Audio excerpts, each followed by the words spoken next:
Good evening. This is Joelle, and I am the Viberarian. I am here to elevate, enlighten, and empower. Of course, I start with myself first, and then it comes from inside of me to others as I share the amazing things that I experience and discover. I'm here this evening to have a conversation that has been long overdue, but everything is in divine timing, right? So I Absolutely. am here this evening with Nikki Byrom of The Other Way Artistry, and I cannot be more excited to have this conversation. So, Nikki, welcome. Thank you for joining me this evening. Thank you so much for having me. You are right. This conversation is way overdue. And I'm grateful that you thought about it. It was like, hey, girl, can you talk? Absolutely. Oh, every time I see your feed on Instagram, it tickles me like, you're supposed to talk to her. You're supposed to talk to her. So I am so enamored of people who have the artistic ability to make things that make sense from their hands because I can't even draw stick figures. Okay, Oh, so that is not my ministry, as people say. But I love that I actually know someone who is an artist. And by way of background, I was first introduced to you by mhm. Carolyn Munden of Yes. Holistic Spirit Healer. Yeah. I was looking for vendors, high vibe vendors, to have at my Vibrary Elevation Station events. Yeah. I was getting ready to have one in January, and she was able to show me a couple pieces that she had in her home and was like, you really need to reach out and see if she's available. So, of course, I did. And you said yes and came and displayed many of your pieces of art that Yes. flew off like hotcakes Yes. at the event. And of course, I brought home a couple myself. Yes. I'm babysitting one for a friend that I have yet to deliver to her. It's on my wall right now, but I will be passing it on to her. But a lot of folks came home with pieces of your art. And I really love that because we think of art as something like, oh, this is Van Gogh and this is that or the other. And many Yeah. people don't necessarily have original art Right. in their home because they think that it's out of reach. Right. And what I loved about you is that you had journals, I think you said that anything that you can put your hands on that has an available space Yes. or ability, you will find something artistic Yes. that comes through you to make something beautiful out of it. And you definitely showcased that at the event. So just a little background about you. I also love the fact those of you will need. I'll be sharing links to her webpage and stuff. Your blog started out with this post that says, "So I quit my job," right? I And did. I can really relate to that because I quit my job too in I did. 2015. So can you share a little bit about your background and your pathway to your art, Nikki? Yes. Okay, so I was born in a one-stop light town. That's not a joke. I'm from Oglethorpe, Georgia, Macon County. It is very small, a very rural place. And I grew up around a lot of natural beauty. My grandmother was a gardener. She grew up on a farm, and we spent a lot of time out there. So I was always around something that was growing and beautiful and green. So I grew up with this appreciation of nature and spirit in ways that I didn't really have words for. Um, I've always been creative. I've never taken an art class ever, which my wife is like surprised by that. When I told her, she was like, "What?" I was like, "No, never." Except unless you count like spaghetti art in Girl Scouts or the little stuff you do in as a grade schooler, then that's about it. Um, but I never really thought of myself as an artist ever. I went to college. I'm trained in English literature. I was a professor for a little while, and then I quit last December because creating things is what I want to do with my life. And I decided to quit playing around and just do it because that's where the interest was, where the passion was. And even though I was really good at my job, it was a job. there was no passion there. There was no real love there. And it was automatic. It didn't spark joy, as Marie Kondo can say. It didn't spark joy in my life at all. So I guess the path comes from a one-stop-light town. And I tell this joke all the time, but it's not a joke. When the one stop light goes out, because somebody asked me that, they put a 4-way stop sign in the middle of the street where the stoplight hangs. And that's how you know. You just have to figure out whose turn it is to go. From there, just loving and appreciating nature and wanting to create and build on the things that I see and hear every day. Well, I can tell you that following you, I don't have a lot of notifications set on Instagram, but I have one set for you. That's awesome. Because I got tired of getting to your post and finding the pieces were already sold before I even knew that they were available. They were like turning over in 5 minutes. I was like, I gotta get notifications. Yeah. I'm gonna keep missing out. So I get yours whenever you're posting. It's so interesting you shared about learning from your grandmother, you know, your love of plants, because you share just as much about your gardening, you know, creating your plant family as you do your art family. And I just love that as well. Yeah, I love it. I can't be anywhere without plants. Like I'm looking at several right now. That was just part of how I grew up. Like you have a yard, you have a garden, and then you have your house plants. So even though I don't live in a house, I still always have plants around me. No matter wherever I can stick them, that's where they go. As long as they're happy there, that's where they are. Yeah, you're very voluminous out on your patio. Oh, and, yeah. You know, I mean, I can't even.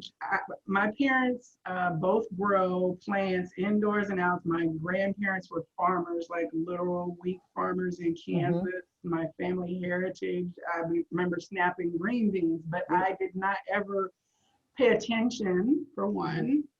And I just never really developed a green thumb. So I can kill a house plant like in under 6 weeks, despite my best efforts. So right now I actually do have a plant, but it's in the plant hospital with some friends of mine who do have a green thumb. Oh, because it was really kind of at the edge. So I had to put it away for rehab to get more nature.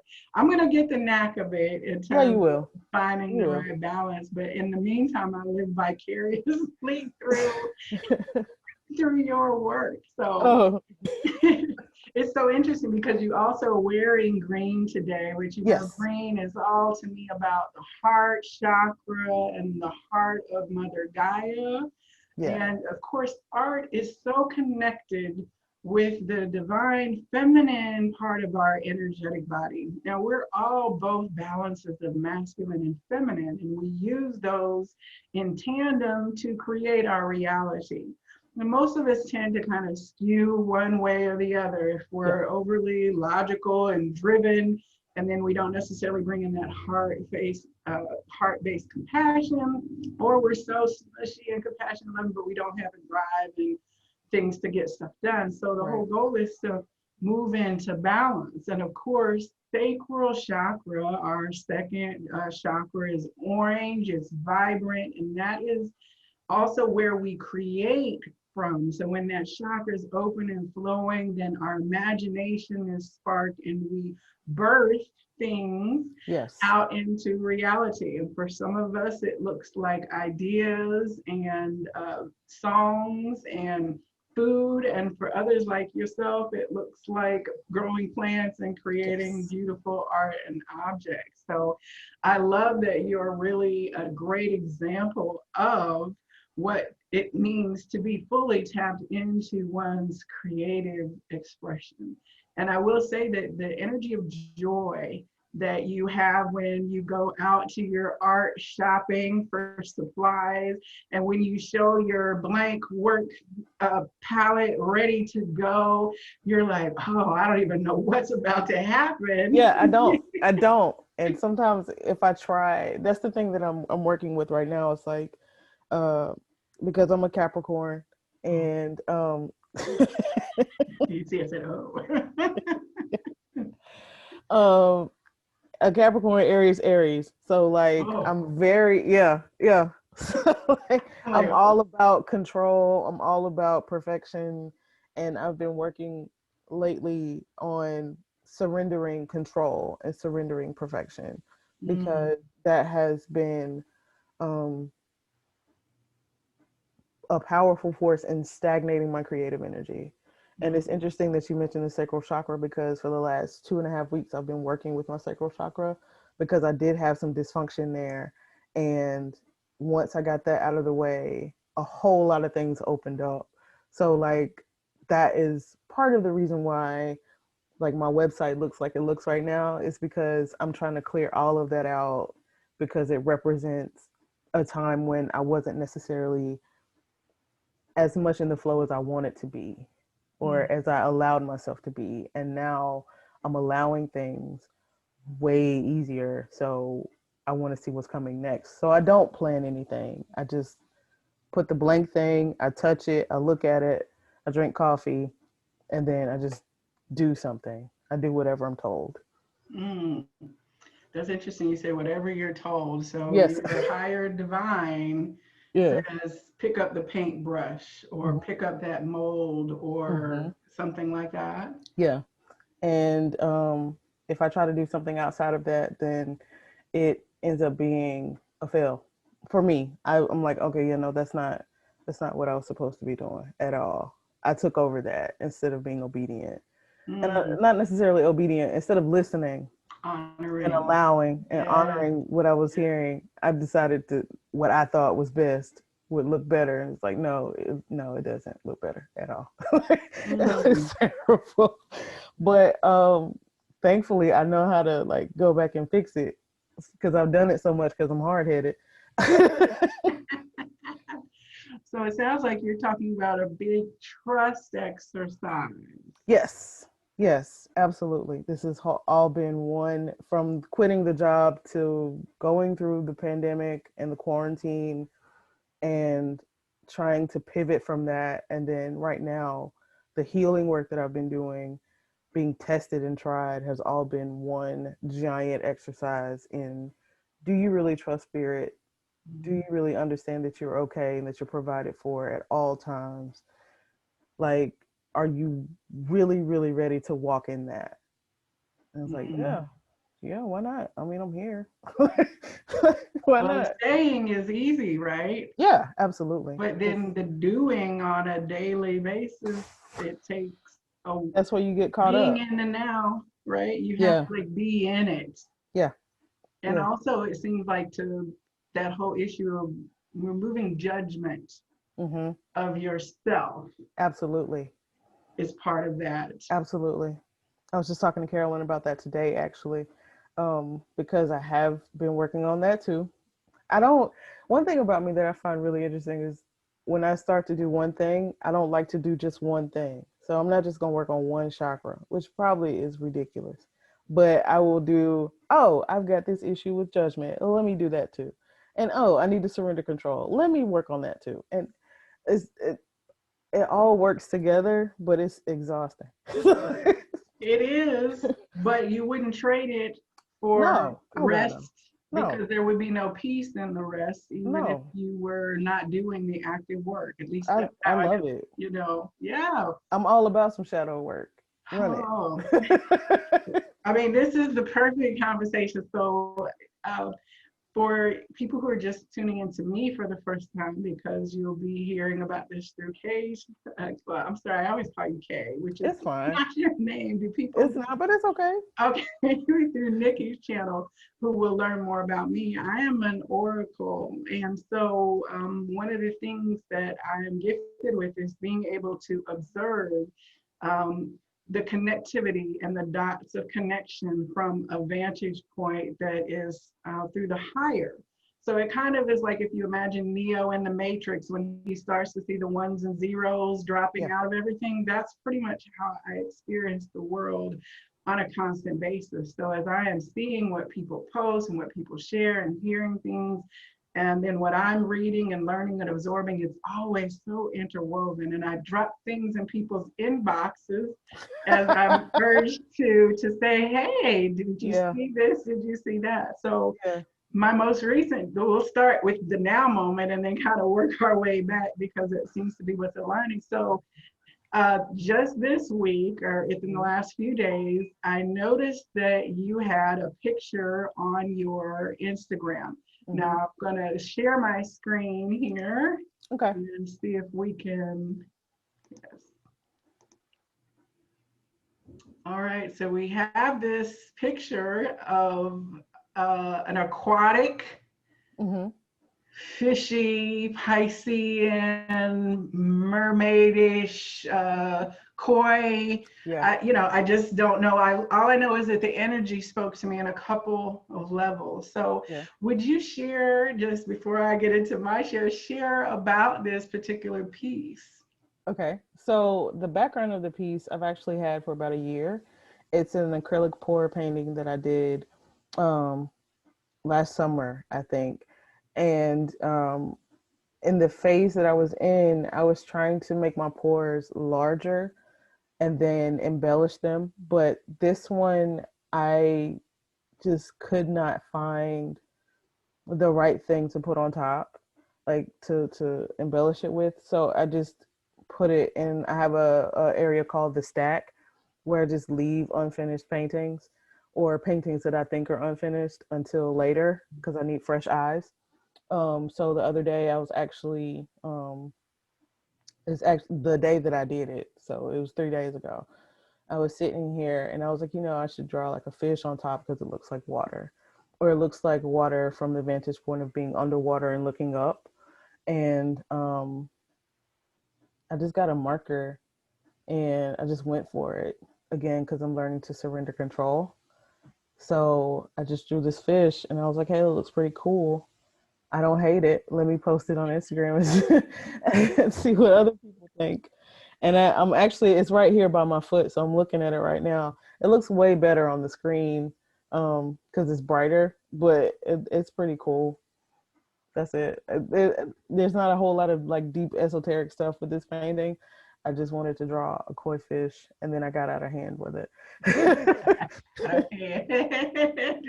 Well, I immediately was drawn to it, because I am about all things mermaid, which Mhm. I'm beginning to understand more about as I will share in just a moment. But of course, the blue color, which I very much align with the throat chakra, being a teacher, speaker, verbal person.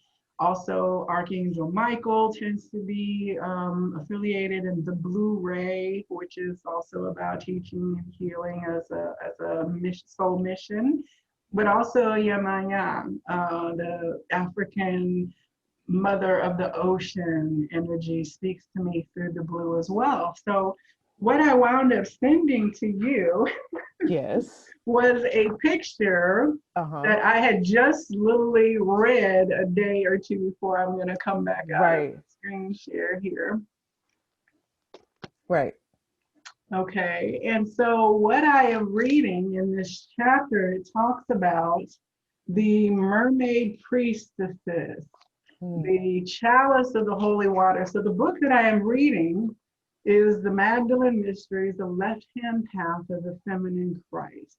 Mm. So in this book, it is going back into the lineage of the feminine all the way to the creation void of the womb, Mm. the pre-formation of the word being made manifest is the Mhm. amniotic dark womb of creation space that the divine feminine brings forth or brought forth all that we know, which Gaia, of course, is an expression of the divine feminine. Right.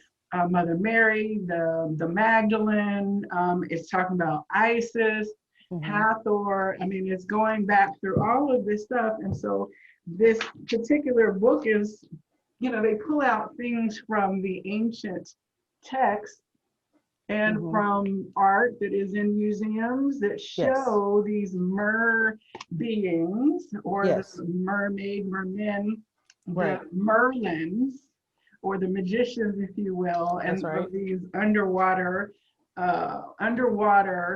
or aquatic based beings. We know that in the West African tradition, the Dogon people talk about the dolphin beings That's right. who showed them where Sirius, where they have these paintings, very primitive paintings that show where Sirius A and B were in the heavens. And even one of the Sirius stars that we did not discover or see with a modern telescope until like the 70s, That's right. the Dogon people already knew the position of it. And the reason they found it was because they went looking where the Dogon people said it was. That's right. And so you can see these beings, I think they're also known as the Nomo, is Mm-hmm. another word. You can go down a lot of pathways into studying the primordial waters and the deeps. One of my first past life readings that I ever had was with a wonderful lady named Paula Gore. She's here in Atlanta. She's known as the Singing Shaman. And in my reading, I was at Synchronicity, which was a beautiful little metaphysical store up in Roswell that's now closed, unfortunately. But I heard this lady back there making all these chants and noises. I was like, what kind of reading is she doing? So I went and had a reading, and in that, she was like, we need to look at your past lifetimes where you may be blocking your abilities and skills because of some trauma that you experienced. So Mm. in that reading, she winds up saying that I was, he said, are you kind of limp on one side of your body? And I was like, well, yeah, I have one leg that's a little shorter than the other, but it's not something that is noticed. Right. But to me, I feel a great deal of pain between my rib and hip on that side. And Right. she before I even told her the answer, she said, well, you had a lifetime when you were in a mermaid form and you were gutted like a fish. You Wow. and your pod were rounded up and you were basically slaughtered. And she started crying as she was expressing the pain of that particular experience. And she said, I see your soul after that point. You went to the city on the bottom of the ocean. She said, the Pleiadian city on Mm. the bottom of the ocean. And you asked the elders, why? Why would this happen? And they said that basically, this planet, this is what happens when you come to bring the light here. So Mm. that's part of what is known as like the Christed path, which we all know, Yeah. you know, what happened in terms of being crucified. But that Yes. on this planet, that the price that is often paid for shining light and embodying love and peace is that you are or have been brutally massacred, murdered, and wounded in many, many ways, and your soul still bears that hurt. Mm. So that was like maybe 5 or 6 years ago. And Mm. as she started chanting, I could feel things coming out of my body of different places, like somebody pulling an ice pick out of my Mm. body. And she was Yeah. like, I'm removing the barbs and the hooks. So Yeah. it's interesting because I'm experiencing it before she's telling me. Then Yeah. she's telling me, I'm like, okay, that makes sense what's happening. Right. And I actually, as a child, had a birthmark on my rib cage, which, you know, they say that birthmarks can be echoes of past That's right. life That's right. woundings and things of that nature. So I've been exploring the whole realm of the ocean and aquatic for many years now. So when I saw that picture and then had just read about mermaids, and I'm looking at all the statues and stuff of artifacts, and they're showing these tails and these fins and the mermaid beings that were Mm-hmm. known to the indigenous societies to Right. be that. It just was like, oh wow, Nikki's so tuned in, and I don't even know if you know how tuned in you Oh. are, because the whole thing is about the womb. And so the other book that this couple wrote Ooh. is Womb Awakening. Wow. Okay. initiatory wisdom from the creatrix of all life. So you just said that you've been undergoing some clearing of your womb and sacral chakra. So the fact that through your clearing, you are bringing out a primordial water that was sitting there in the ability to form something else of it. It was just the waters, right? And then you bring forth the fish, A fish. on top of it. Yeah. You know, I would say that you are pretty tapped in and doing what you need to be doing. Well, that's good confirmation. Trusting yourself. I need that.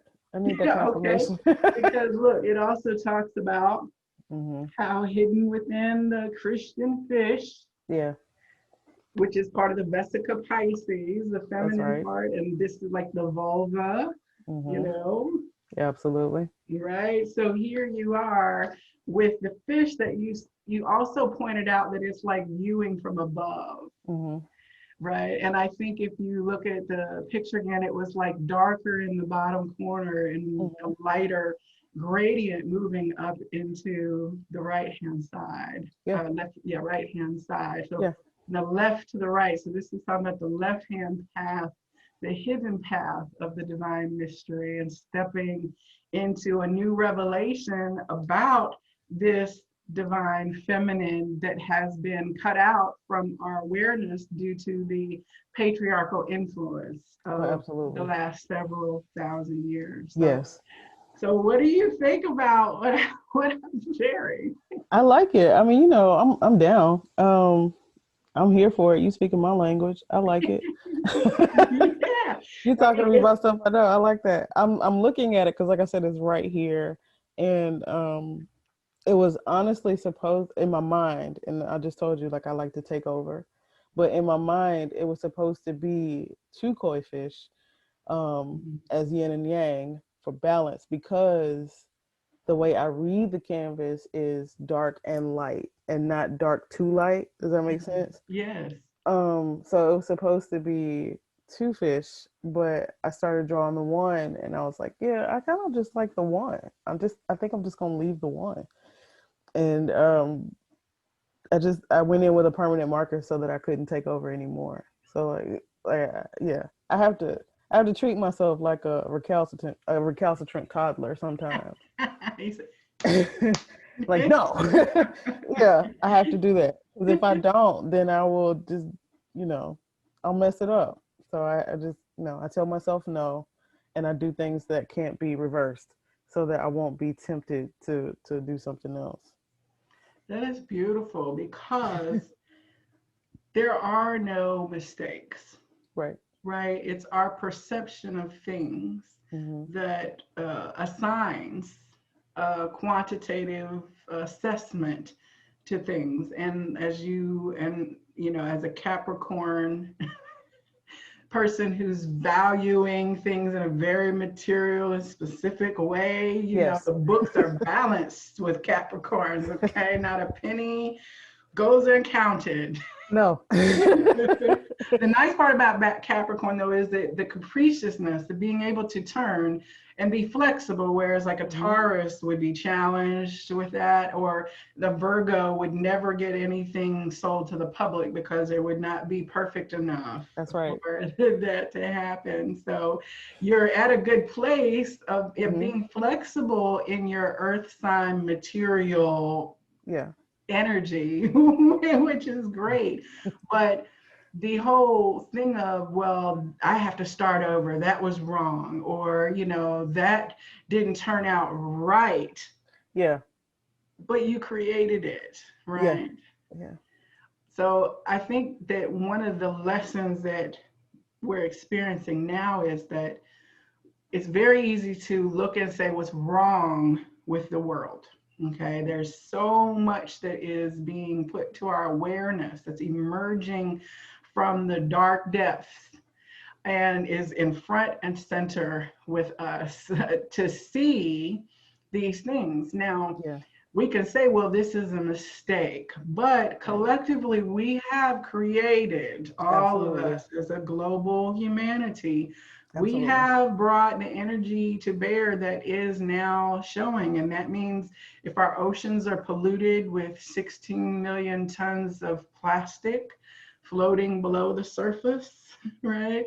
If our rivers are polluted with oil in the Amazon, if we're burning hundreds of thousands of acres of land due to climate disaster, you know what I'm saying? This is the fruit of our collective. And so now that we have an opportunity to learn the lessons of what it means to have been what we have been, then we are now in a place of having opportunity to change that. We can't undo it, but what we can do is move our energy into a new place. So as you talked about, like clearing your womb of some old energies, it's not disrespecting the art that you created in that phase that you were. I mean, it's still beautiful, but you're recognizing it's not an energy that I wish to continue.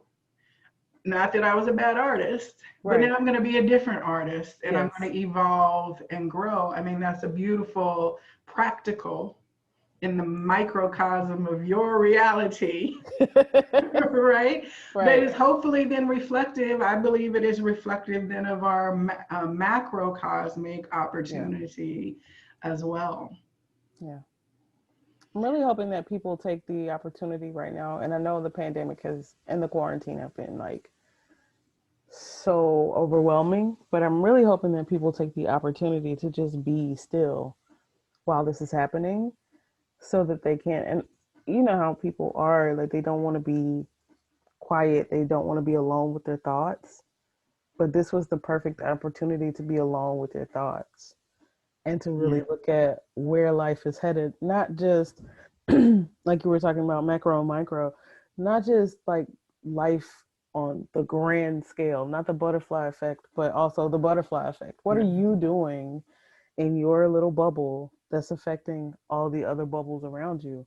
And wearing masks was the greatest example of we are all connected and we should be paying attention and be, compassionate and conscious of how we relate to each other and how what one does affects the larger group.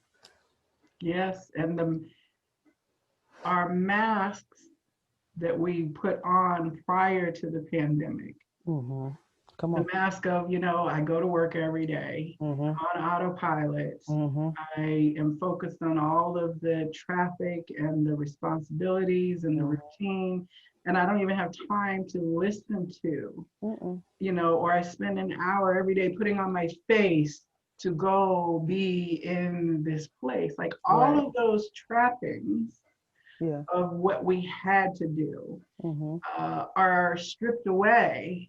And we are then left naked with our children in close quarters. All day. All our family members and ourselves, right? And I do believe that some people liked it and are not rushing back to the old clothes, if you will, or though they're finding that mask was constrictive. Right. And I think the whole conversation with the post-pandemic mask is very much part of that comfortability, uncomfortability. There's a whole lot of conversation about that. But what I've learned is that everybody is having their own individualized experience of this. So for some people, it's a nightmare. And for other people, it was a much needed opportunity and their saving grace. And there's no judgment on anybody whose experience has been one way or the other. It was made for you, Right. Exactly. For people like you and me who were able to leave corporate America prior to, it gave people the freedom for those first few months to exit corporate America, which they might never have except rushed vacation. Right. While they're checking their email, even on vacation, they might not have had the opportunity to actually step away from work and never would have conceived that stepping away from work could even feel as good as it did. Right. Right. For some people, though, it felt very uncomfortable because they're like, well, I'm not doing anything, There you go. right? There you Do go. you, as an artist, feel any kind of way related to doing and creating? Is Every there? day. Hmm? Every day. Oh, Every day. If I sit down too long, I'm just like, I should be doing something. mm, Is there something I could doodle? Do I need to be writing a blog? Should I be um, doing? The other day, I didn't have anything to do, so I reorganized my paint. how long did I, it I Marie Kondoed all of my art supplies because I didn't have anything to do. And I don't know if that's a function of like my astrological zodiac situation or if it's just my type A personality. But um, I said this in jest to one of my friends that I've known for like forever. I was like, rest to me feels like laziness. And he Mhm. was like, yeah, no, that's not. Rest is rest. Laziness is laziness. They're not the same. And I was like, yeah, Right. but to me, to rest feels like laziness, like do something. But that I know that it's and this is part of the stuff that I had to heal. It was the way that I was raised because Right. you can't grow up in the house with anybody who worked on a farm, period, and Right. be up and not be up when the sun is up, or at least getting up when the sun is up. And there's no such thing as, oh, I'm just gonna lay in bed all day. Oh no, you won't. You better be sick. Right. Right. Right. And that's true for many of us, right? That Right. that doing. And my mother, a farmer's daughter, Yeah. even now I observe her, she's not sitting. If she's No. sitting, she's at the sewing machine Mhm. or quilting. Mhm. But there's always something that she is gardening, she's outside, she's got this to do, she's got that to Yep. do. And so getting her to actually sit in her chair for an hour in the afternoon, which inevitably she does nod off if she allows it. Yeah. Yeah. He's loosened over the years in terms of her do, but I've felt like really guilty at times because I'm sitting there like relaxing in the mid Yeah. afternoon. I hear her in the kitchen doing this or doing that. Yeah. I'm like, oh, let me go help my mom. So that sunrise to sunset, and then you Yeah. fall to sleep because you're exhausted when the sun Yes. goes down at the end of the day. That is programming Yeah. that we all have, that Yeah. if we have opportunity to find a different balance between that doing masculine Mhm. and feeling feminine, Mhm. right? So, Yeah. and when you're thinking about doing, you're not necessarily saying, I'm so excited, I've got something to create. You're just like, wait, I'm not doing anything. Yeah. Like because I think it's because when I am creating, I have no concept of time. Mhm. So like if I'm not creating, I'm very aware of time. And then that other thing kicks in. It's like you have so much time, but you don't have anything to do. So like if I'm creating, I can start in the morning on something, and by the time I look up, my partner's coming downstairs, and she goes to lunch at 1:30. So like if I start painting at 8 and she comes downstairs at 1:30, I'm like, what are you doing? Why are you down here? And she'll be like, girl, I'm on lunch. What time is it? So it's this weird dichotomy where um if I'm not creating, then I have to be productive because I'm not creating. And that's trash. Like I'm getting over that. Like it's garbage. Right, That's not right. garbage. Because creating takes so much energy out of me that like one day I just said, girl, you should be just enjoying the fact that you're not being drained by this creative process. Right. Because that takes a lot. And I was like, you know what, girl, you're right. I should do this more often. Just sit here and enjoy that. Okay. So I'm working on Yeah, it. and it's like it's okay, and it's like Yeah. we're meant to be in our joy, whatever Yeah. our gift is. Yeah. Losing yourself for hours in, the studio or writing the song or writing words or in the kitchen, creating food for your family, like losing yourself in that. That is like the sweetest nectar, right? Mm-hmm. To be a busy bee, Mm-hmm. for the sweet honey, not the drone. You know what Yeah, I'm not that saying? other stuff, because that's nonsense. It Right, really is nonsense. right.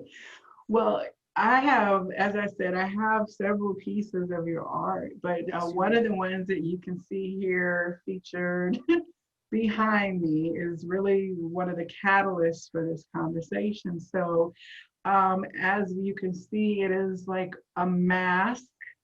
And the title of the painting in the series, if you will, is I Shall Wear a Crown, right? And let me switch back over here to your page again. I'd like to show, let's see here. Oh, that little Zoom menu keeps popping up on me. Yes. Ah,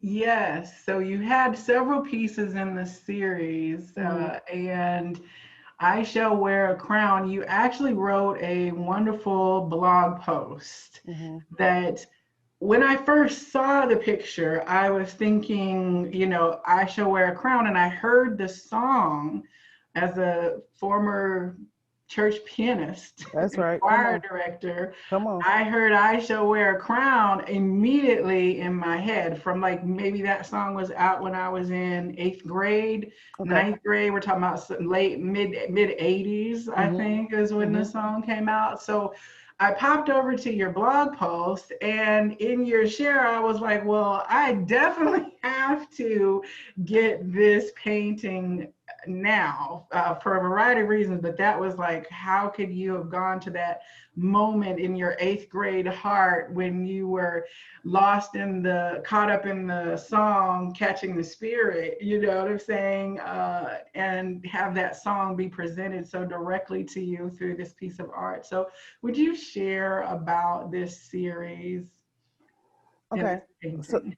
this was one of those situations where I hadn't painted anything in a while, and for me, a while is like 3 days. So if I don't paint anything in 3 days, then either something big is coming, or Mhm. um, or I need to do something else. Like there's something else I'm supposed to create. Like I need to write something or something. But um, I was like, I woke up that morning and I heard the song in my head, and I was like, okay, here we go. Cause here they come. They come and I got to do something today. They finna give me something today. So it was this painting, and then I have two other ones, and I had to draw them all at the same time. So I didn't just paint, like I didn't do one at a time. They all came together.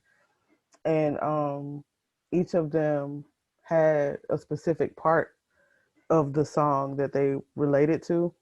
Mm. And this one was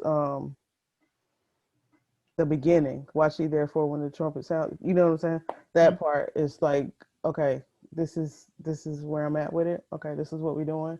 Y'all just gonna give me all this work today, and they were like, yeah. So get the painting. And Oh. sometimes when I am in the flow, like, and I'm allowing, and I honor what I'm being told or being shown, um, it comes with music, and the song, either it will just play in my head until I just go, okay, don't worry about it, and I'll just play the song on repeat over and over and over again until I'm done with the thing, because I have to stay in that energy. And this was one of those things. So while I was painting all three of those in like round robin, so I would do something on one and put it down, let it dry, and do something on the other, just keep going. I just kept listening to I Shall Wear a Crown over and over and over again. Mm. Yeah. I mean, and this is actually, I'm going to put on my robe, right? Mm-hmm. Tell the story how I made it over. I mean, there was so much about it that it just was vibrating within me to bring it home. And now she's been overwatching my space here in the Viberary, as I call it. And also throughout my house, I have little nods to the divine feminine all over my space. So, but this is probably one of the more significant pieces that I have in here, of course, in my space. And again, that tying of the mask to the African traditions. That's one thing about your art. You are very much immersed in your Blackness, Yeah. right? And the experience as an African American artist Yes. and the kind of provocative ability that you have to respond to life through art as a political statement as well as an artistic statement. This to me spoke volumes because it is like the dark feminine, the sacred feminine in its utter blackness, the void of the feminine womb behind, you know, as her face that emerges from there. Um, and I know that that had to, you don't think about that. It just comes through your art. And Yeah. is that I don't, I correct? don't, I don't, I try not to think too much about what the things mean. And I know that makes me, sometimes I feel bad about it because I was an English major and we live and die by our details and our ability to expound. So sometimes people will ask me about a specific piece and I'll go, well, I don't know. And they look at me perplexed. And it's not because it's not mine, but or let me say it this way, it's not because I didn't paint it, but it's not mine. It was just what I was supposed to do. So Mhm. like a lot of the answers that people are seeking, I don't have because I don't question, I just do. Mhm. So like for example, um I don't have it anymore. I just thought about it. But I had this one piece, and this man was at an art show, and he was so interested in the mask because I've been doing masks for about 5 years now. And Mhm. he was like, "Okay, so what's the deal with the masks?" And I was like, "Well, number one, I like masks; they're really pretty. And two, they have a lot of significance. And three, they're metaphoric. And as an English person, I like metaphors. So why wouldn't I paint them?" And he was like, "Well, don't you think you should be painting something else?" And I don't remember who the celebrity du jour was that had just transcended at that moment, but I was like, "Yeah, I don't do that. I'm all about making marks and painting masks, like at the bare minimum. But I don't try to look too deeply into the meaning. Sometimes I will look at a painting and see something that I needed to see reflected back to me that Mhm. you won't pick up on because you have your own interpretation and your own perspective and your own walk. Mhm. So yeah, I try not to. I just try to do it and do what they ask me to do, and Right. let the rest just whatever happens happen. Well, that's beautiful because when I guess it's that famous scene in Ferris Bueller's Day Off when they're at the art gallery and they're Yeah, all like looking at the art, like, you yeah, know, in triplicate and the whole thing of art being a personal yeah. experience. It really To me, is. that is really the whole thing about spirit connection. It's meant to be a personal experience. And when you really allow yourself to be connected with your joy, Hmm. it's just for you. Now, Right. your joyful frequency then spreads to others. You Right. know, it is viral, it is infectious, right? When you Yeah. are in your happy place because you've just done 4 hours or 5 hours while you were, you know, playing in your medium. And then for the person who then sees the result of you playing in your medium, who every time they walk by that painting, it speaks to them. That is the viral transmission, if you Yeah. will, of, of that joyful spark that does Right. ignite and illuminate others. And I know being an English major, an English person, we wear the mask. Yeah. And that was Yeah. almost the name, but after I heard that song so many times, I was like, girl, if you call this thing anything other than I should wear a crown, you're gonna be in big trouble. So I was like, all right, cool. Yeah. Well, it's hard. You can't divorce what comes through. You can't. So I'm like, okay, we wear the mask that skins and lies that, I mean, and you brought up that thing of all of us stripping ourselves to our bare and revealing ourselves and being comfortable in that. Yeah. Again, so many intersections of the symbolism. Now I have to share with you. So Uh-oh. uh, immediately when I got the painting and through my own guidance, I recalled a card out of one of my favorite decks that I love to use, which is the Mother Mary Oracle by Okay. Alana Fairchild. Okay. This deck is full of very vibrant images that I Okay. love because they're not lily white. Right. One thing that is beautiful is that in the emerging um, market of artists who are creating, they are creating oracle decks and tools for people to use that look like us, like look Yes. like all the colors of the rainbow, that emphasize either the masculine or the feminine. There's something really for everybody in terms of tools to use to connect to receive spiritual guidance. So a lot of times I'm inviting people to start to use oracle cards because there's been a lot of fear and stigma about cards and tarot and Mhm. connecting with spirit, and only other people can connect you with spirit, like the Right. preacher, the church, you know what I'm saying? And like we're Right. moving into that really personal walk. And so I tell people all the time, because they're like, I want you to read for me. And I'm like, you can read for yourself, because as you said, there are things that will speak to you in the painting that you created. Right. It will speak to you as well in a very unique and personal way that you never could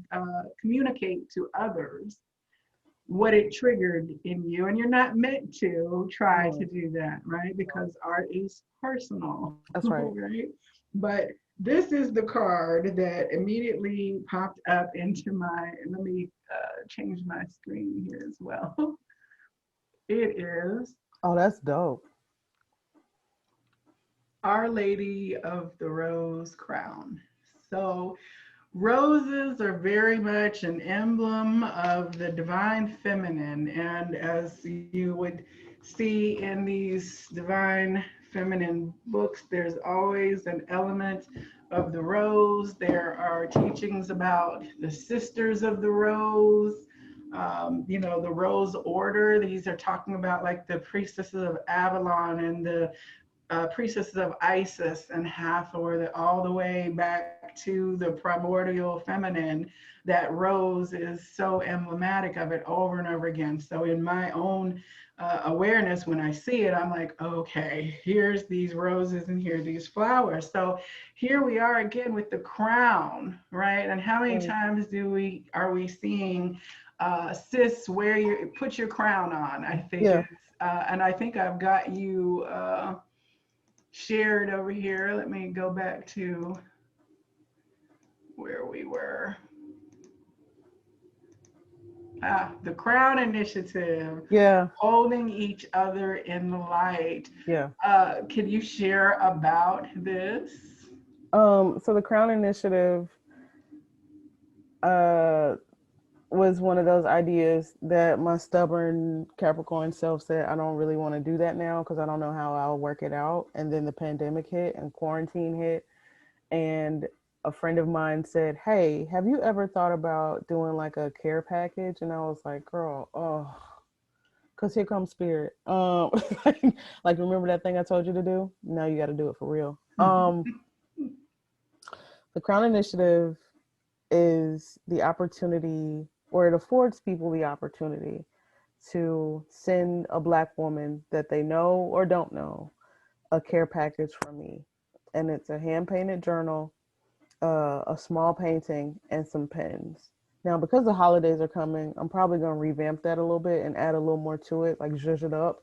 But for right now, it's just a hand painted journal, a small painting and some pens, and I do a personalized card like I do with all of my stuff. But the point is, because Black women are, as Zora Neale Hurston said, the mules of the world, we don't often get the opportunity to have safe spaces um, anywhere. And I think what really kind of pushed me was the murder of Breonna Taylor. It was just like, baby girl was in her bed, like sleeping, and she couldn't even do that. Uh, so I got up and I just started working out like the logistics, because as much as I hate it, I still have to be an entrepreneur. Like, I still have to worry about the business of the business. But I worked out the logistics, created this thing, created the graphic, and put it up. I don't know if I expected people to really get what I was trying to do or get what the point was, but some people have. And the experience, the exchange has been beautiful, because I've had people that um, may not have a Black best friend, but trust me enough to say, hey, if you know somebody that needs this, here's a donation, send it to them. And that has been beautiful, because we get so many um, images and messages from the world that we're not seen, we're not validated, we're not loved, we're not appreciated. There's no place for us. And then these tiny little ripples say, yeah, here's a place for you. Even if it's just a 200-page journal, there's a place for you. There's a space for you. Somebody thought of you enough to send you a little piece of love today.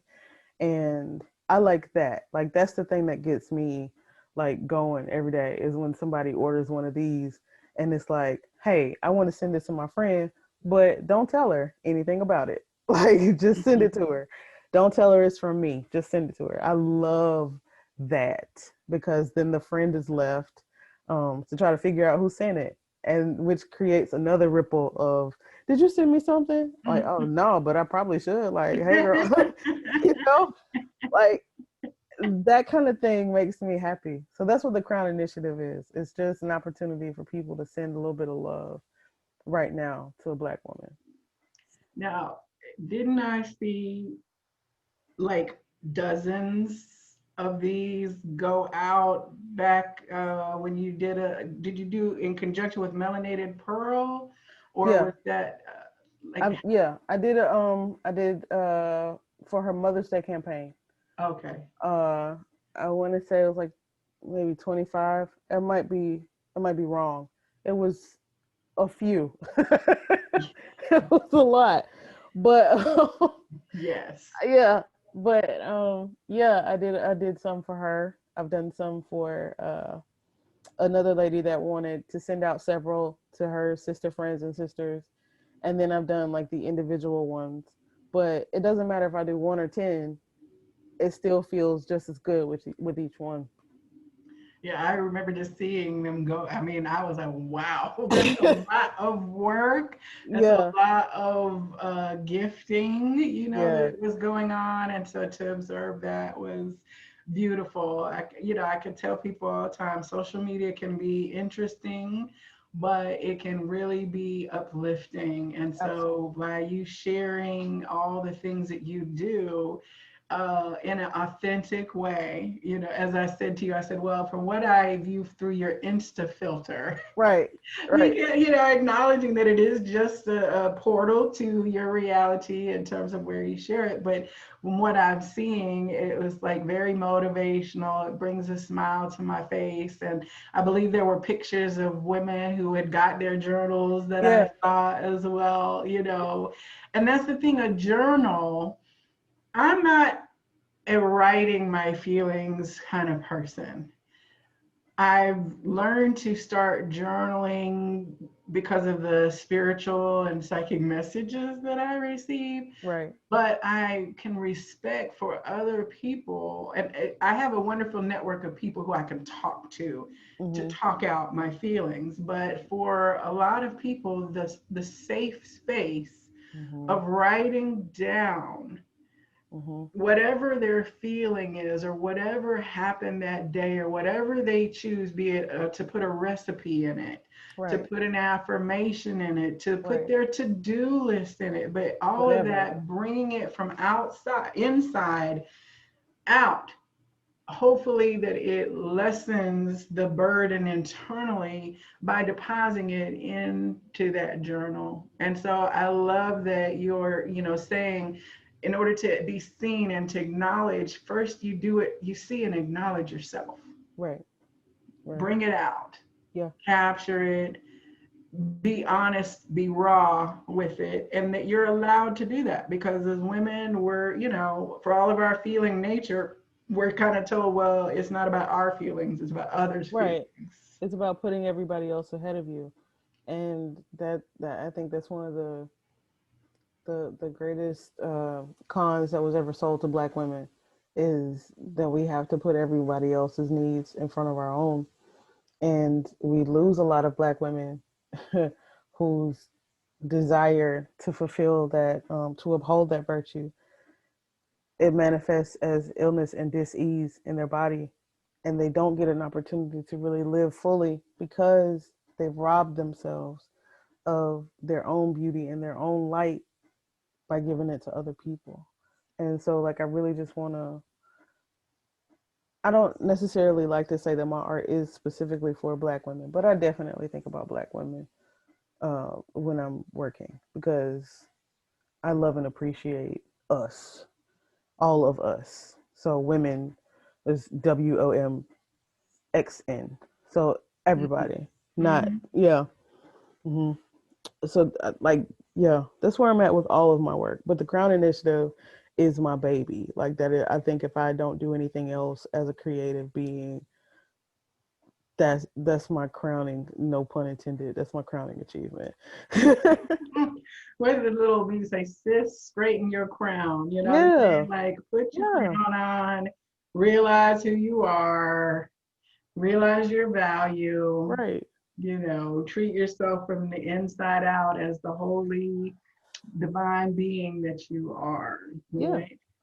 I want to read the guidance about this particular rose crown card. And then I also want to do a card for today to see what the message for our conversation. Now, I will do an additional reading because this is the other card that spoke to me, which is Our Lady of the Dark Mysteries, right? Oh, So that's it cool. speaks to the Black Madonna, Those and are beautiful cards too. I love this deck. It's interesting because I remember being like maybe a freshman or sophomore at Clark Atlanta University, okay, hmm right? And being over at King Chapel at Morehouse to hmm hear Dr. Ben Yochanan and Yeah. a couple other, Dr. Asa Hilliard, Yeah. noted Egyptologists, and they were doing a teaching about the real origins of the symbols that we see in Christianity. And they hmm were showing pictures from the Vatican of the Coptic version of the Madonna, which is Black, right? And like the Right. older images, they were showing these pictures that had been hidden from traditional scholarship. And I was just blown away because prior to that time, I had no concept of the origin of the dark feminine, the hmm Black feminine traditional. And of course, now it's coming forward, even more because I'm reading through this book and they're talking about going to places in France to see, the pictures and these Right. sacred grottos and stuff where it's just known that the divine feminine had a dark face, right? Right. So it's very interesting. So this has a message as well, but I'm going to save that for another reading and come back to the rose crown, okay, the sacred crown today. So each one of these, I do honor artists, be they authors or writers. So even though I receive my own messages, hmm I say that do not discard what is written in these books because the folks spend a lot of time channeling and bringing down this information, and it's very valuable. So in this book, there's always a initial message from the divine feminine and then the teaching. So the initial message is, you are my child and a royal divine being. I protect your spiritual deepening now as you descend further into the living divine heart and know all to be love. As the mysteries reveal themselves to you now, divine rapture awaits you. I shall keep you grounded and authentic, productive in the world that needs your light, even as I guide you into ecstatic communion with your holy nature. Mm. Right? Mm. No matter where we think we are on our spiritual path, there is always somewhere and something deeper to experience. Our Lady of the Rose Crown appears when you are about to enter into another level of spiritual experience. This new level will be appropriate and healing for you, taking you naturally along in your spiritual progress. What might be suitable for another is unlikely to be exactly right for you. Our Lady watches over you with all-knowing tenderness and fierce protection. Only what you need will come to you. You have been preparing for this time, quite possibly without realizing it consciously. It can take years of preparation to be ready for the next level of spiritual awakening. In order to be prepared, we might have to be challenged in a relationship that truly stretches or breaks our heart. In that situation, we are learning to love more unconditionally, to either let the relationship go or stay with it, depending on what is right for us. You might experience weeks, months, or even years of not really knowing with any certainty if we are on the right path or living the life we are supposed to be living. In that continued crisis, we are learning how to remain present, to remain open, and to learn to trust, even in the absence of clarity. Or perhaps everything in our life seems to be upside down. A loved one is struggling, or our own inability to resolve an issue that has troubled us deeply for some time and is causing us to feel almost unbearable anguish. No matter what the crisis or challenge, the way that we learn to respond and grow through it provided us with the development that we needed to be able to sustain the next level of divine experience. Love is the most powerful force in our universe. It is in everything and reveals itself in unlimited ways. To encounter this love, to be open to it, ready to receive it and be changed, illuminated, irradiated by it, takes tremendous preparation.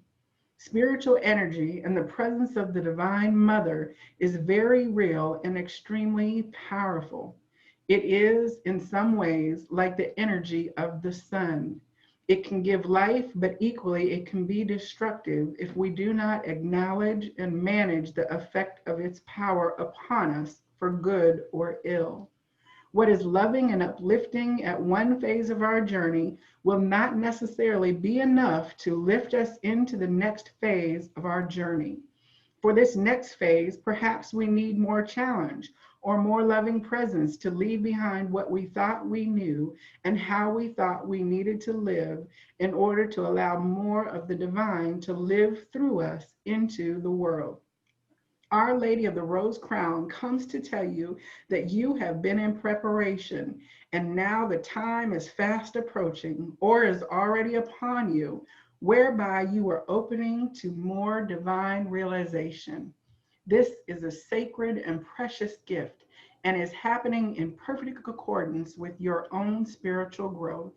She asks that you drop preconceived expectations of how this will manifest and simply be present to what is happening within you and your life now. No matter what you may initially think, what you are being shown right now is more of the divine in its mysterious, creative, funny, and unfathomable genius. Whether you can make sense of it or not, your heart and soul will be fed by it, strengthened and empowered to more fully live your divine light and discover who you truly are, a magnificent royal child of the divine Father and divine Mother. If you have been wondering about your spiritual growth or noticing that you judge others less and are able to hold compassion more easily, this oracle comes as a confirmation that yes, you have gone through a spiritual growth spurt, and also more is to come. If you have been feeling as though you have been tested spiritually with a reoccurring issue, this oracle comes with the guidance of divine success and congratulations as you are passing your spiritual test and the mother is in celebration with you. Soon you shall feel that and join her delight. Okay. I mean, I was like, okay, yes, she's with me. You know what I'm saying? I'm going through a spiritual growth spurt. Yeah. Same. Same. I receive it, right? Put Absolutely. your crown on. That's right. That's absolutely right. Oh, thank you. That is Isn't that? I mean, that was like what came up like with it. And I think it came out as a card like shortly after I'd already seen it in my mind's eye. mm-hmm. And I was like, I know that there's a card in there for that. And then I was doing a reading, and of course, it was like, hello, yes, Yep. it is. Yes, it is. So I want to go ahead and get one more live pull right here to see what message. I love doing this because Spirit is always like, yep, I'm here. So Calm I want to down. see what message wants to come out for both of us and for those who will catch this interview here. All Sweet. right. All right. Pow, 1, 2, or 3. What do you say? 3. All right. Oh, Our Lady of Nourishment. Mm. And this is a 34, which is 7, which is the divine feminine to me. That's pretty. Now, I'm sorry, I have to pause here because everything always aligns, right? Let me find this image here. Give me 1 second. Take your time, sis. You know, librarians, we always have to consult a book, right? That's right. So we were talking about the divine mother and the nourishment that is provided. Oh, where is it? I don't want to get too far. Okay, this was one of the, well, first of all, we have the nourishing breasts featured in the presenting, you know, the nourishment for the world from the Divine Mother. And there is an image that is one of the earliest kind of obsidian serpent goddess suckling child, Sumeria, 4000 BCE, and this is in the Iraqi National Museum. Yeah. Yeah. Suckling, nourishment. Mm-hmm. So, and it's on so much of a blue background as well. Yeah. It looks very oceanic. All right, so let's see what we have here.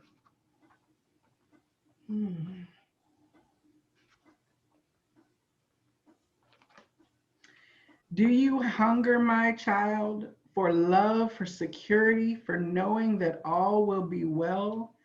Do you hunger for food, for possessions, for relationships, for opportunities to be free in the world and make your mark? Do you hunger, my child, for feelings of tenderness, appreciation, and acknowledgement? Let me fulfill that hunger now through the divine presence and the bounty that it brings. Let me fulfill that hunger that you may know fullness, not only fed by the spiritual worlds, but nourished through delight in your precious life in this physical world through which you are approaching your spiritual enlightenment. Hmm. Hmm. In the physical world, hunger can be painful. It can be the very real physical suffering of impoverished bodies. Hunger can also exist as a subtle but just as real, and at another level, just as painful, spiritual poverty that threatens the continuing existence of the human soul. The human soul is most precious. It is what allows for wild animal and sublime spirit to unite, for flesh to become sacred, and for spirit to become tangible, that it may live in the world as love. It is so extraordinary that any explanations of it in words are limited at best. To put it mildly, the human soul is worth fighting for. It is the part of us that feels, that has compassion, creativity, and connection to the living reality of the body and the natural world. It just knows when something is genuinely true and therefore coming from love, or false and therefore not coming from love. It isn't interested in wrong and right, in judgment and one belief system over another. The human soul wants to thrive. The only world it knows to be true is love. Without the human soul, this whole divine experiment of Earth School cannot come to its fruition of a radiant world of illuminated beings contributing tremendous waves of love to our universe. We have so much power available to us as a species. You only have to feel the energy at a football match to understand that group power is considerable. However, if the soul is not present, that power is unable to be directed into constructive channels to improve our world. Imagine all the potent emotional intensity that is poured into a championship sports event being instead sent with intention that a political issue be resolved, for example, or an environmental issue be supported financially. One person has tremendous power to create difference in the world. Imagine how much power and energy could be generated for the greater good by a group of conscious people with great passion. Working together with conscious intent would make human beings very potent spiritual change agents, and the world would be transformed quickly. And of course, then there is the human soul that you have, beloved. Apart from the power of contributing through a group, you have a very important role as an individual being. You, my beloved, understand something of the spiritual truths that are still hidden from the masses, who are fearful and cannot understand as yet. You are one of the children of the Divine Mother, one of those who walks the path of the living Christ to assist with raising consciousness on this planet and bringing the spirit into the body so that a human soul can be born. No matter what hungers you may have for status or wealth or pleasure or contentment or service or passion or freedom or more, at the core of any hunger is the hunger for soul. It might be masquerading at times as a hunger for power, relationship, money, or chocolate. Yet underneath all of that, there lies the hunger for life, and life is only directly experienced through the human soul. Mm. The mind alone cannot do it. There is no feeling function there. The body alone cannot do it. There is no self-awareness there. It is the mind and body together through the soul which creates the capacity to experience and be transformed and nourished through that experience. Without this, it is like being at the most amazing buffet, so very hungry that you are ravenous, but having no mouth with which to eat. Surely one definition of hell. Our Lady of Nourishment comes to you with this message. Your hungers will be met. Allow her to show you what you are truly hungering for. Yes, there may be moments of desire for a car or a pair of shoes, but if you allow her, she will lead you far deeper into what you are truly hungering after, so that your hunger can actually be fed. After all, if you are hungry for light, darkness will never sate your hunger, no matter how much of it you try to consume. Okay. She asks that you turn to her with your desires and ask for her help. She will not judge or condemn you. She will help you. Sometimes she may show you that what you think you want is actually not what you need or want in truth. She will do so with mercy if you ask her to. The healing process for this oracle will help you. Finally, if you are not sure how this relates to you, then know this. Within you, even if it is not conscious as yet, there is a great hunger and yearning that is soon to emerge. This is an expression of a spiritual call on your own soul to life, a desire to live somewhat fuller, more fearlessly, and with greater understanding than before. It might manifest in a practical sense as a desire to travel or to communicate with people who are open-minded and willing to learn, listen to you, and who want to speak about all sorts of topics. It might manifest as a desire to break out of the mold of your life and bust through stereotypes. Pray to Our Lady to help you feed your hunger in the most conscious, constructive, and healing way possible. She wants to help you now, and only she can truly feed the world. You know, that's hilarious because I know somebody who's been busting things out of resin molds lately. Yeah, me. I just poured some stuff today, as a matter of fact. Yeah. Yeah, busted out of molds, right? So, I mean, I think that is beautiful. I mean, if you have that feeling of discontent in yourself and it's leading you away from a job that is unsatisfying, if it is leading you away from an activity or practice that is not feeding you at the heart-based level, It's do time to not go. fear, trust. You gotta go. Sorry, I gotta get an adapter from my laptop. I apologize. No worries.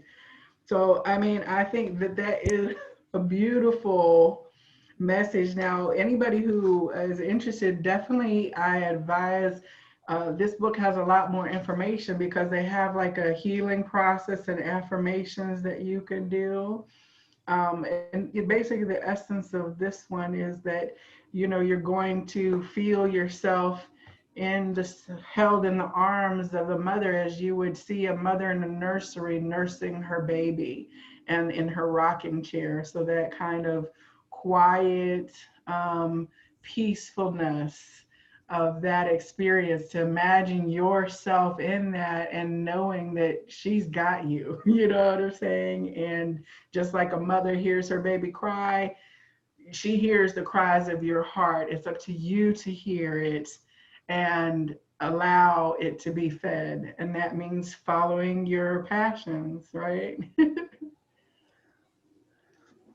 So for everybody who is interested in connecting with you Mm-hmm. for art, Mm-hmm. I do have, I believe, your webpage up here, but if you could share um, ways for people to contact you.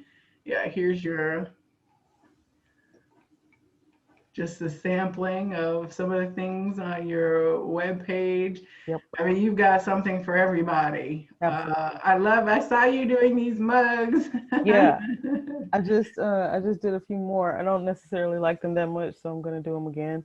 But anything, any social media, TikTok. I'm on TikTok, Twitter, of course, Instagram, Facebook, as K the Other Way, the same way you see it right there. This, of course, is my website. I have a Facebook group along with my Facebook page. You can go to my website and sign up for emails. I send out emails. Um, I try not to do it too much because I don't like to spam people because I feel like that's the worst thing in the world. It feels like it's almost like this weird electronic peer pressure. So like I only send out emails when I have a sale or when I write something new and I want people to read it. Um, but other than that, I generally just don't spam your inbox at all. I say I can't remember when I got the last email from you. I'm pretty sure I'm subscribed. Yeah, I sent out one today. I think it was today. It might have been yesterday. But just something really brief and quick about why I'm doing the permanent markdowns on the art that you just saw. But if they want to contact me, all of those things apply. If you want to send me an email and ask me a question, it's ktheotherway@gmail.com. Basically, anywhere that you can like look for something, just type in K the Other Way. I'm also on Pinterest now, which is a new thing for me to do as an artist. It's kind of weird, but it's also kind of fun because I love Pinterest. But anywhere on the internet, if you're looking for me, K the Other Way will be your best bet.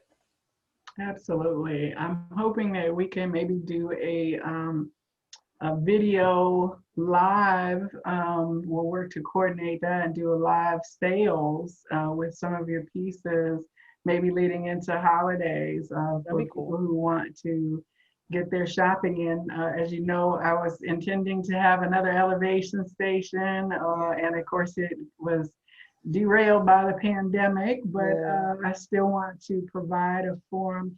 As I said, I do this from the inside out. So Hmm. I own your art. I have it in my home. Therefore, Hmm. I absolutely can co-sign and tell people it has raised my vibration. You know, I would Absolutely. not refer people to somebody who I don't patronize myself.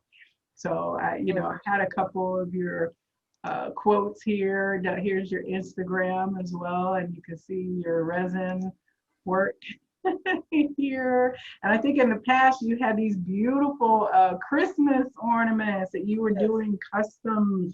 Oh, Yes. they were just gorgeous Yes. as well. So if you're looking to bring some art into your home, I definitely would advise strongly that you connect with her. Here's mine. Like I said, they go fast on her Ew. Instagram, so you definitely want to try to get that. And what I say for her, all of the mothers and mothers, the back at all times, thank you for this. I shall cherish it, right? Great. So this is, uh, my comment to you, and I brought this beautiful picture home. And let's see, there was one other thing. Oh, so the new piece that I'm getting ready to purchase after the end of this is a gorgeous moon painting, which I am, woo, yay! I can't see myself now, so let me. Okay, There you go. I've been stalking that painting for several months, and it's very interesting because I'm very much all about the moon. I've got the moon everywhere Yeah. Yeah. here. I've got my triple goddess and the moon and all of that. And in the in the next chapter after the mermaid priestesses are the moon shamans, serpent daughters of fires. So, we're talking about the lunar calendar. I've spent some time down in the Mayan Yucatan going to Mm. Tulum, which is oriented over a moon kind of centered priest priests and priestesses, moon versus Chichen which was very solar. But the numerology of the moon cycles and women's cycles of 28 days, it kind of orients the calendar somewhat differently than what we experience now. So I found it interesting because numerologically, your price of the calendar distills to of the art distills to a 13, which is the feminine moon number. So I'm, very conscious of the energy of transacting, of giving and receiving. So I'm very excited to be able to finally bring that piece home with me. So everything works in synchronicity and fits together in divine timing. There are no accidents. And so I'm very excited to continue receiving the spiritual boost from the divine that you provide with your art, Nikki. So thank you so much for taking the time to have a conversation with me today. Absolutely. And everyone who's stuck in for the conversation, thank you so much for joining us. I do expect to have Nikki back again in the future and other folks like that. And I just love that when you go, you and your wife are present in everything that you're doing. And I love that as well, because it's like you get one, you get the other. Yeah. Feel, and that is super affirming as well to do that. So I wanted to make sure I acknowledged her this evening. And thank you so much, Nikki. Thank you. Did you have any guidance, last words of wisdom or anything for? I don't know about wisdom. I'm feeling pretty stupid right now. But no, I'm not saying it that way, but just I've been learning and growing and fast forwarding through so many lessons and having to come to these moments of clarity these past few weeks has been like a crash course in get your life together.